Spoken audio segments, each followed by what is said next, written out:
श्रीमद् भागवत गीता में भगवान श्री कृष्ण के उपदेशों का वर्णन है। भगवान श्री कृष्ण ने अर्जुन के माध्यम से संसार को गीता का उपदेश दिया था।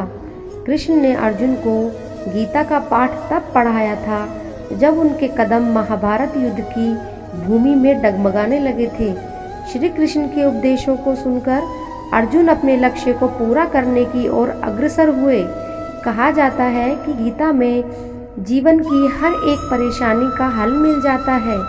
गीता में कही गई श्री कृष्ण की बातें आज भी जीवन में आगे रहने की प्रेरणा देती है।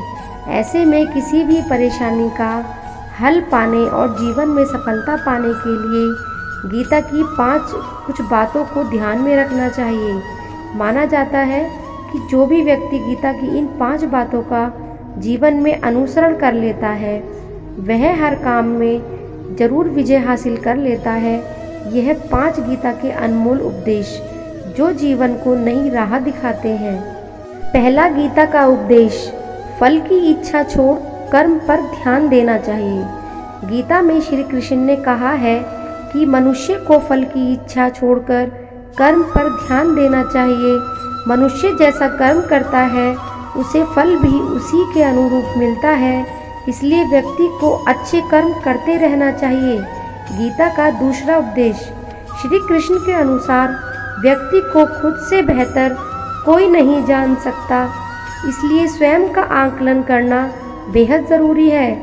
गीता में कहा गया है कि जो व्यक्ति अपने गुणों और कमियों को जान लेता है वह अपने व्यक्तित्व का निर्माण करके हर काम में सफलता प्राप्त कर लेता है। गीता का तीसरा उपदेश, हमारा मन ही हमारे दुखों का कारण होता है। ऐसे में श्री कृष्ण ने गीता में कहा है कि जिस व्यक्ति ने अपने मन पर काबू पा लिया वह मन में पैदा होने वाली बेकार की चिंताओं और इच्छाओं से भी दूर रहता है। साथ ही व्यक्ति को अपने लक्ष्य को भी आसानी से प्राप्त कर लेता है। गीता का चौथा उपदेश, क्रोध पर काबू रखें।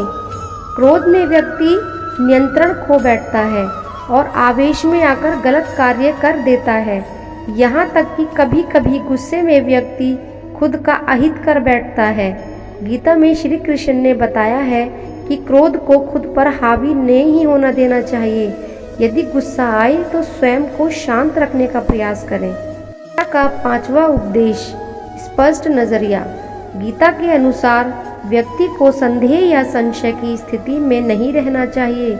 जो लोग संशय की स्थिति में रहते हैं उनका भला कभी नहीं हो सकता। जीवन में स्पष्ट नजरिया होना चाहिए और दिल साफ होना चाहिए। जय श्री कृष्ण।